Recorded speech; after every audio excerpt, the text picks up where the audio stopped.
Hello, hello. Welcome, folks. Next up in this ballroom BC, we have Steve, who's going to talk to us about unlearning SQL. Please give him a warm welcome.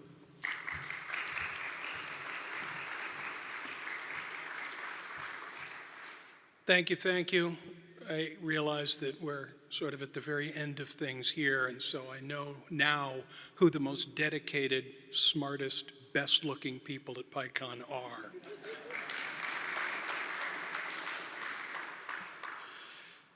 So I want to talk about unlearning SQL. My sort of qualifications for doing this is I've been writing software since computers were large, expensive, and rare. I'm old enough that I remember the days when a company owned one computer. Those days have passed. The invention of open source has been life-changing for an old like me. But what I want to focus on is a few things about how SQL is both helpful and dangerous. So we'll talk first about the overuse, and then we'll talk about ways you can write Python software that does the same things and looks very similar to the SQL without literally being SQL. And once you're free from the burden of the database, then there's far fewer overheads. Folks know SQL. Lots of us here know SQL, and we can buy books to help us learn SQL and things like that. That's all tons of fun. What's important is when you are fluent in the SQL language, you also know those design patterns, and those design patterns have a tremendous amount of value. They are worth something in their own right. We just don't necessarily understand how to transform the SQL design pattern I have in my head to Python code when maybe I don't really know the Python language all that well. So the point of this talk is so that you can help transform your SQL concepts to Python implementations without too much friction. Or, because you are the smartest and best looking people in the joint, you can help your coworkers and colleagues and collaborators on your projects maybe get rid of that SQL transitional processing thing and write some Python that does the same thing, possibly faster. So what happens is, given a processing problem, a lot of people can define and normalize. I used to be a DBA. I hate normalization, but some people still do it kind of naturally. Then you write and debug a load script. But the important part is the write and debug the SQL part of that. And for some people, this is generally pretty easy. It's the way they understand the thing.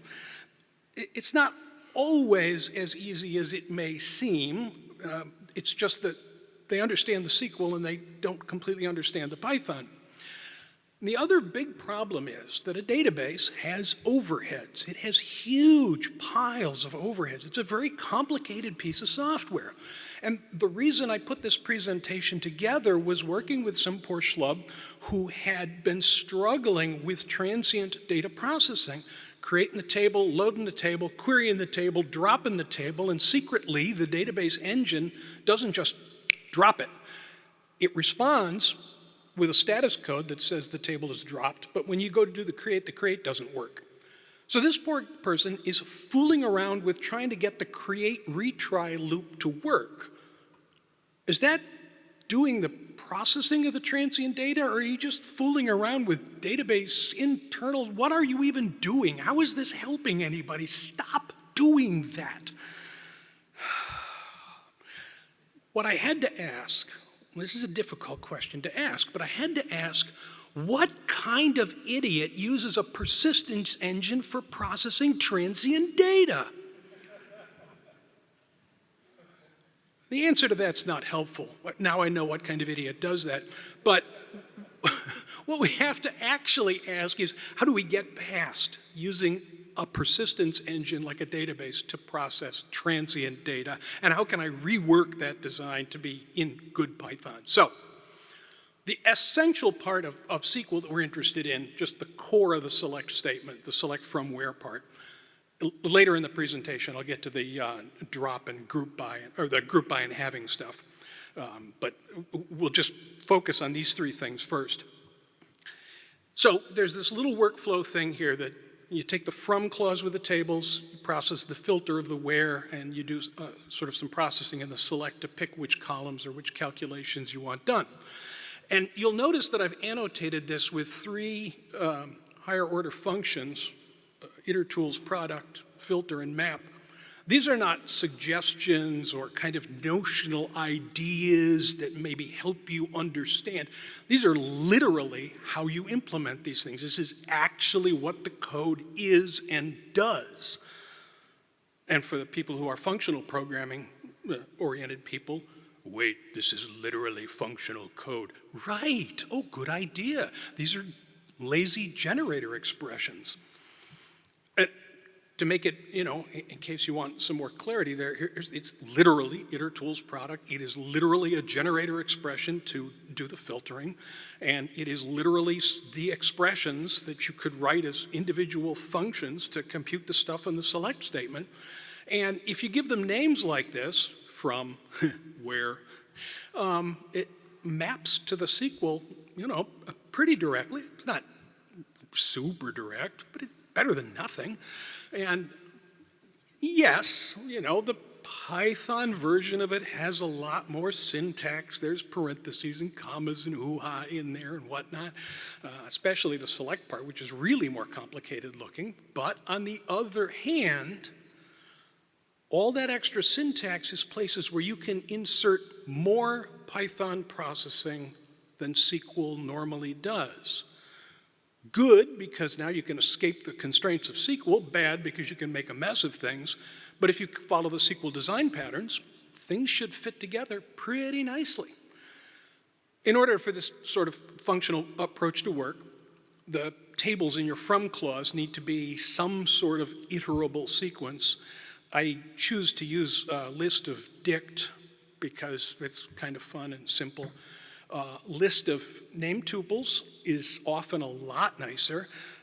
A list of data class, frozen data class instances can be a lot nicer than a dictionary. And even a typed dict can be better than just a bare naked dictionary. But these are pretty straightforward data structures, all things considered. It's not, super rocket science Python at this point. And I did note in front of God and everybody, yes, itertools product is a Cartesian product. And all the database DBA people are going, yeah, I knew there was a problem. This is unusable. If you're just going to do a Cartesian product every time, this whole idea is worthless. And then they stand up and walk out of the conference room when I talk about this in person. And they say, a real database doesn't do cart prods every time. A real database has query algorithms, optimizations, and whatnot.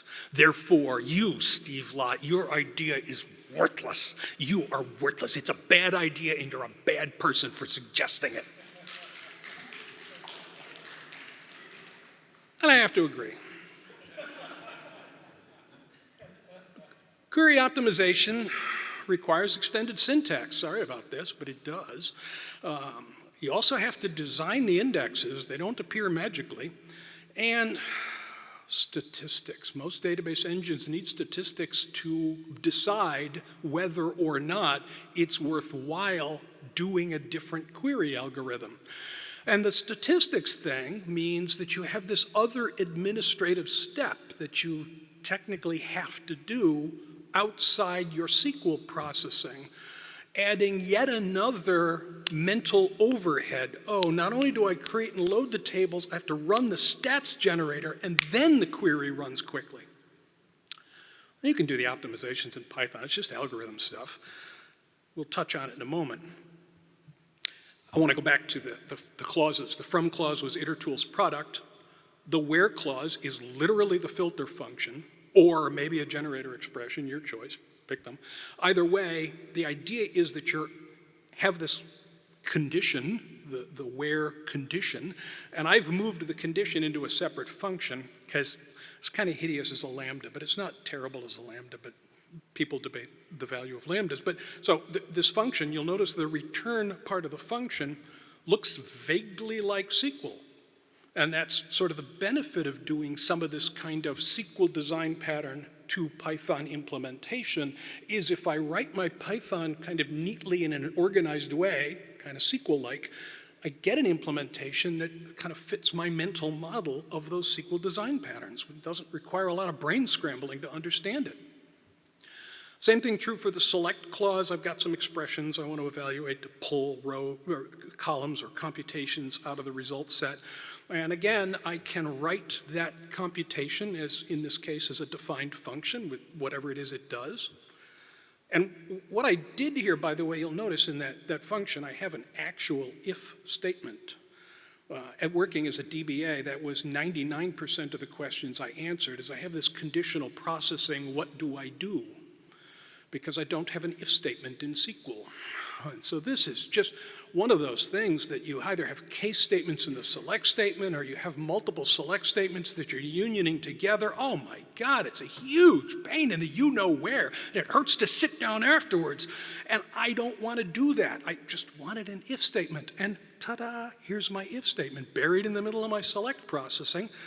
I kind of like this a lot better. What's important here is, you're not limited if you start writing this stuff in Python. You don't have to work out which SQL case thing was doing it. You have the vast Python ecosystem of software available to you. You have unlimited, come on, Duffy, we talked about this. Here is your picture of Ben Franklin with your name on it. You have unlimited computing power. Unlimited, come on. Okay, fine. Thanks, Duffy. All right, the from clause. That is a good slap in the head. The from clause needs work, you're right. So a database does Cartesian product joins actually all the time.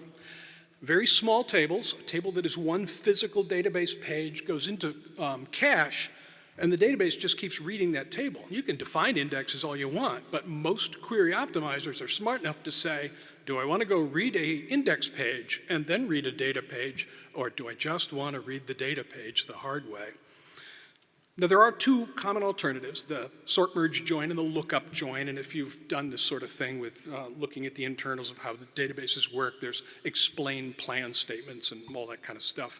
I don't recommend it. It's not a good lifestyle choice. Look what it did to me. But you can, so we'll take a look at both these as Python versions, and we have to look at them fairly shallowly because there's a lot of algorithmic alternatives here that can are actually kind of exciting, but we only got a half hour. Sort merge join, if you've got a very, very large table, and if you saw Itamar's presentation here on reading giant JSON files, he was talking about things that were so large they wouldn't fit in memory, they barely fit on disk. One of the things you can do is sort each of the tables into consistent key order, and often you want to do this by reading a file and writing a file in key or with the keys somewhere so that you can then run the utility sort on it, the operating system sort. Don't do this with the internal Python sort because it doesn't fit in memory. And then you can do a merge operation. Sometimes the utility sort in Linux has a nice way to merge. Sometimes it doesn't. Sometimes you have to write a little Python program to read multiple files and merge the things together.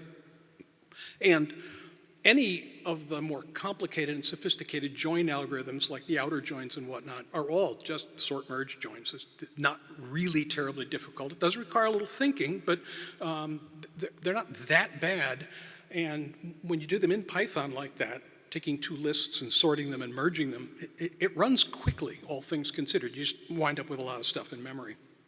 And the tools, TOOLZ package, or TOOLZ for those who speak the other English, has this merge sorted, which will take multiple iterable streams and merge them together, which is essentially what you want. The other alternative join here is this lookup join, and what I did here is I created this table, small one, which is a mapping from the key to the row.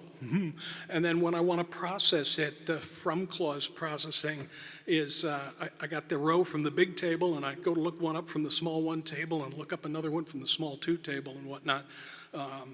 This is just a regular join, and it's blazingly fast, and this is where the fights with the DBAs start, because it's faster than the database. And then they're kind of like, that's impossible. It's something in your benchmarking is wrong, because it's not possible for you to have a thing in memory that's faster than the database. Those are DBAs that need new jobs, but there they are. The important part about looking at these alternative join algorithms is you're not limited. You don't have to wrestle with the database stuff, with the indexes and the query optimizations and stuff like that. You have all of the data structures available in the entire Python ecosystem available to you. You have unlimited computing power. Unlimited. All right, so now let's talk about the group by and having stuff. That can't be simple. That can't be simple. Can it be simple? The group by process actually does two things. You partition the data into groups, and then you apply the aggregate functions to each one of the groups. And I have to mention the syntax oddity, that part of the aggregate stuff is always defined in the select clause, even though it's relevant to the group by clause. Who decided that, I don't know, but they're probably retired by now and have no defense of what they decided back then. So in Python, it looks sometimes like this, where the partition operation, I'm going to create a default dictionary, and I'm going to throw stuff into the default dictionary based on the key, and it's a default dictionary of lists. So all I'm doing is appending rows to the list of rows in that partition. And then aggregating is I apply my aggregate functions, whatever they are, sum function or the built-in mean function or something else, to the aggregates. This is the whole group by operation. It kind of looks like a group by kinda.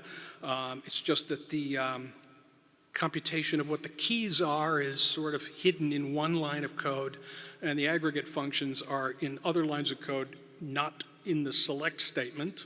But on the other hand, boy, is this fast, because you're just moving things around a little bit in memory. And technically, because the way Python object references are used, you're not like copying things. It's just that the dictionary, the default dict, has a pointer to the row. So, this is pretty swift stuff and does not consume a lot of memory. The functional programming purists will note that the building a dictionary and then computing updates on the dictionary, multiple updates on the dictionary, is not really great functional programming. And they are right about that. This is the one step that is not really clean, functional programming clean. There are ways to do it, but it involves having, the only one I can think of that seems useful is to have multiple iterators, and let's not talk about that now because we're running out of time. The having clause is just a where clause that applies to the groups. Oh, that's just the filter function again? Boom, diggity. Yes, that's all it is. It's just the filter function again. So, if you start taking your SQL design patterns, implementing them in Python, you have no limitations from the database. You have things like the group by operation. You could find other algorithms that are maybe better for what you're doing, maybe at a counter or something like that. You have the whole vast Python ecosystem of data structures and third-party libraries and everything available. All right, all together now, everybody with me, you have unlimited computing power. Yes.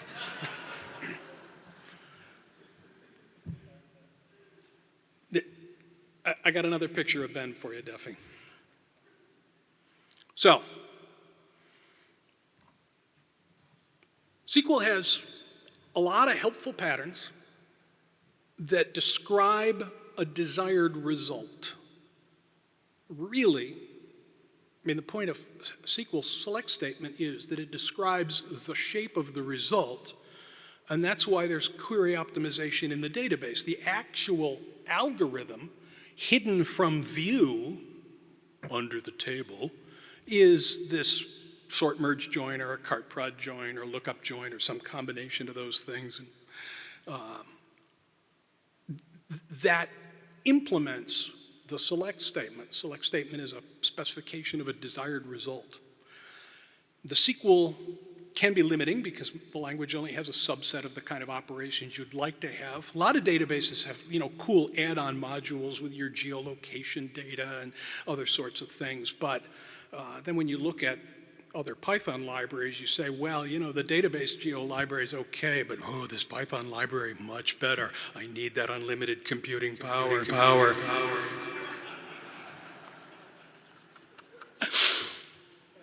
All right, sober up. And you can avoid the overhead of the actual database engine. So my thesis is, if you use SQL as a design language, not an implementation choice, Python is the implementation choice. You impose the optimizations, you do the things you need to do in Python. The SQL is just in the docstring comment at the front of the module.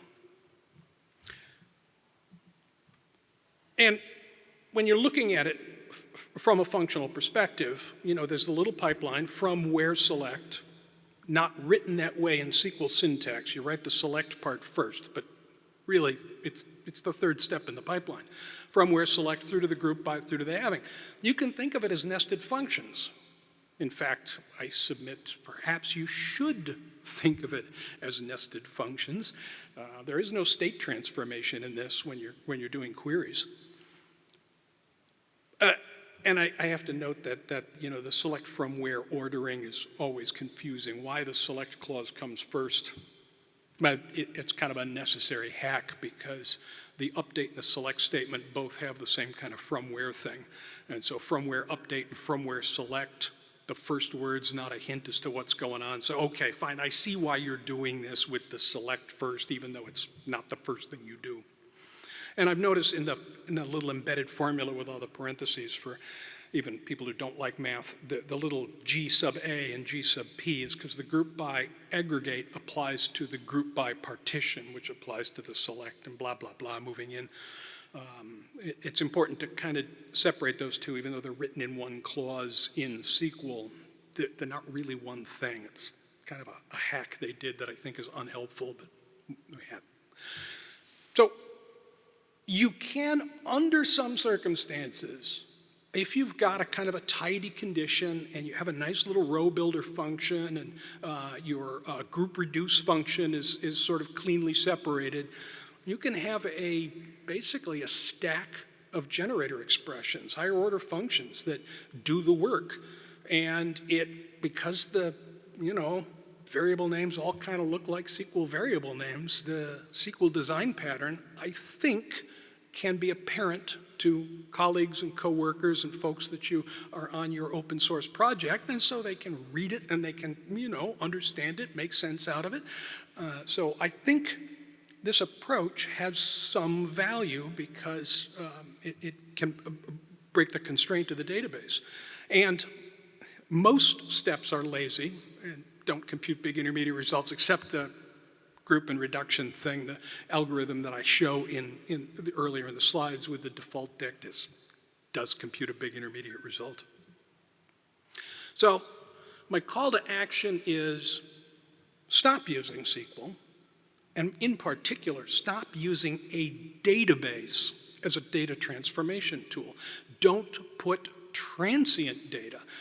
And how many data pipelines do we know of where stuff is being loaded into the database, massaged, queried out of the database, and run through a machine learning model? Maybe the database doesn't really belong in there because we aren't keeping the data, we're just massaging it there. Use SQL as a design aid. You understand it, you know it, you're familiar with it, you're comfortable with it, you think naturally first in SQL. There's nothing wrong with that. It's not that you're a bad programmer. You just don't happen to know quite enough Python to make the transformation for a Python implementation. But keep the SQL design patterns. They're good. They're really solid things. They've, for the last few dozen years, more than that, probably the last 40 years, they've served us quite well. The SQL is a pipeline of transformations. Follow that design pattern. Clear, separate, simple transformation steps of your data. So I've got some more information you can, with the QR code and all that other kind of stuff there. We have a few minutes for questions in here. And then when we run out of time in here in 5 minutes, I'm going to run down to room 315 in case anybody wants to yell at me for being a bad person, telling bad things about databases and causing people to rise up in insurrection against SQL. Thank you.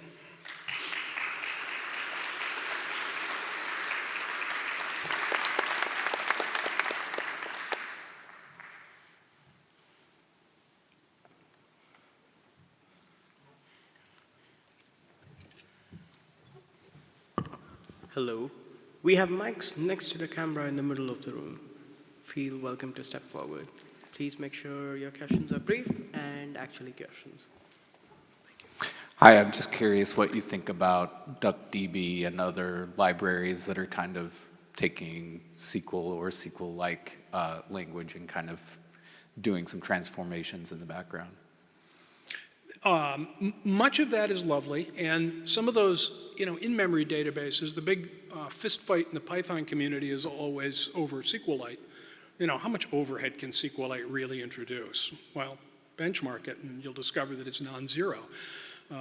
And so the same thing with DuckDB, take a respectable amount of data, and further, one of the hard problems is taking not only a respectable volume of data, but a respectable volume of data with the right distribution of values.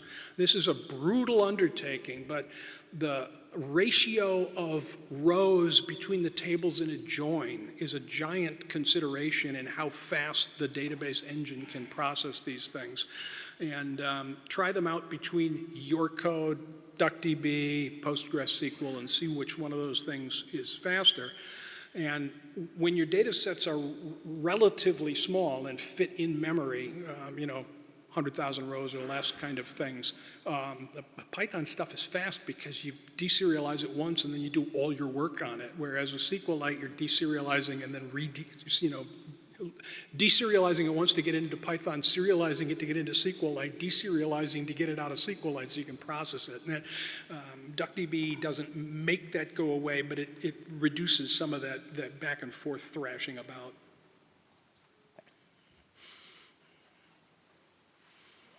Okay, well.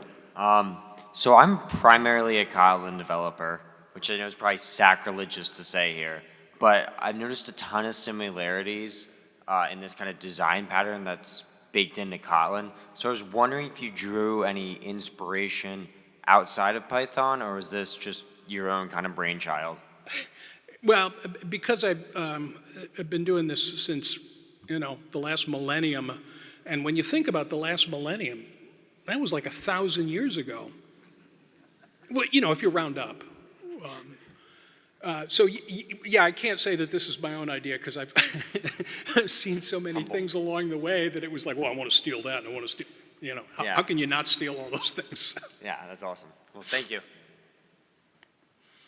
Sorry, I missed the first part of the talk, so if you already covered this, sorry. But I guess curious about your thoughts on ORMs, maybe like in particular the Django ORM, SQL Alchemy, SQL Model, and any others that come to mind?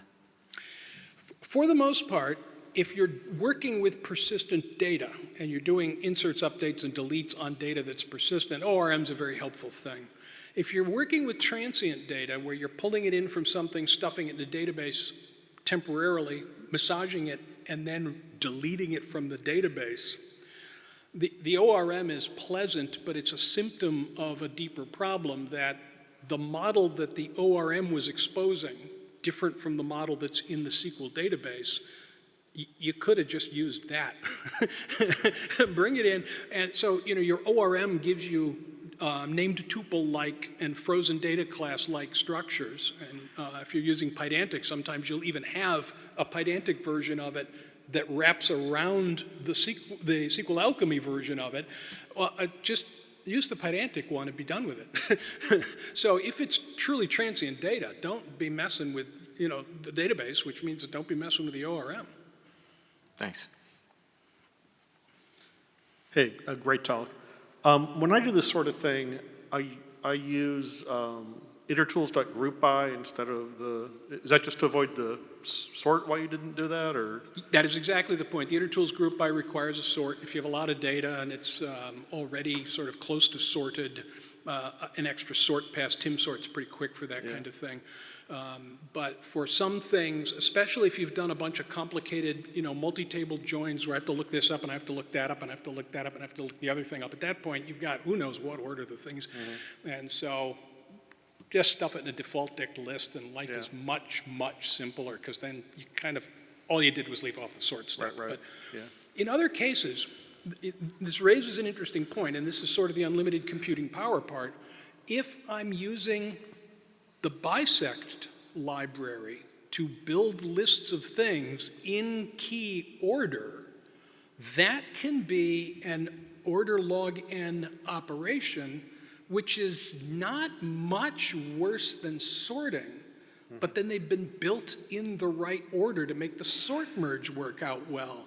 So sometimes, and that bisect library is, when I was a child and we wrote programs in C to do binary searching and stuff, that was rocket science. But, now it's a bisect library in Python. I don't even know what it does half the time. But there are those algorithmic alternatives. And itertools group by and the tools, TOOLZ package has some things that'll do the grouping. So by all means, explore the heck out of those, because some of those fit your problem domain really well.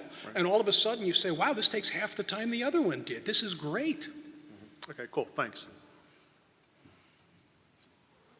Oh, if there's no other questions, thank you very much.